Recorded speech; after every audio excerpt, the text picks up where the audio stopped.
Hello, I'm Dr. Simpson, and today we're going to talk about President Clinton, who is now becoming more like President Eisenhower. And here's how it works. You probably heard recently on the news that President Clinton is now mostly a vegan. This from the president who enjoyed hamburgers and had an emergency coronary artery bypass in 2004. How is he like President Eisenhower? Well, maybe not in foreign policy so much, but President Eisenhower had a number of heart attacks and became obsessed with his diet. He assumed that if he would lower his cholesterol and do that with his diet control, that he would end up doing better and living longer and healthier. As a result, he continued to test his cholesterol and continued to eat more and more of a plant-based diet, eventually only getting down to Melba toast and grapefruit. Sadly, it didn't work. President Eisenhower ultimately succumbed from heart disease, as many of those people do. So the question is there a reason for people to be on a vegan diet? Is it healthier for you? Is it less atherogenic, meaning causing less problems? And the answer is no. Eating a vegan diet, in spite of what Dr. Dean Ornish says, doesn't mean that you're going to have less heart disease or less atherosclerosis. Most people will cite what we call epidemiologic data, meaning population data, to show that this is better. However, often those people will ignore other epidemiologic data that shows the opposite. Let me give you an example. The French paradox.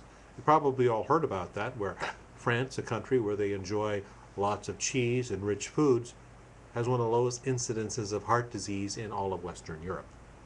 Or they might cite other places where, such as Japan, with a low incidence of heart disease and a very high incidence of proteins that are not from animals.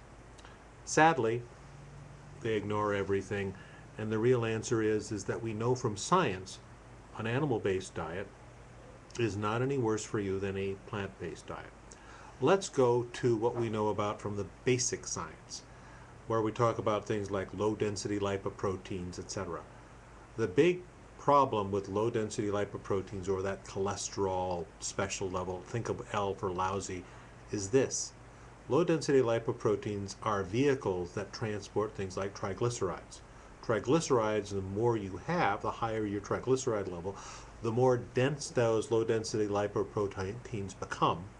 They become deposited in blood vessels, and what do they become?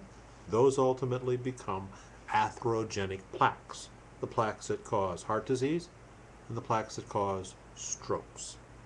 So what you want is something that doesn't cause a lot of triglycerides. And what would that be? Triglyceride-rich diets are carbohydrate-rich diets. They are not diets that are rich in animal proteins. Those don't seem to cause that.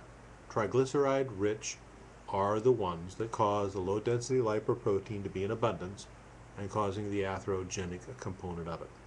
So to my vegan friends, and I have many friends out there who are vegan, don't make the mistake of thinking that being a vegan will mean that you will have a longer life. The data is pretty clear that the longest living individuals are actually pescatarians, or predominantly fish eaters, and vegans actually live less long than those who are more omnivores. If you want to be a vegan for some other reason other than health, that's probably fine. But if you're thinking that being a vegan like President Clinton is means that you're going to be healthier, well, the scientific data just doesn't support it.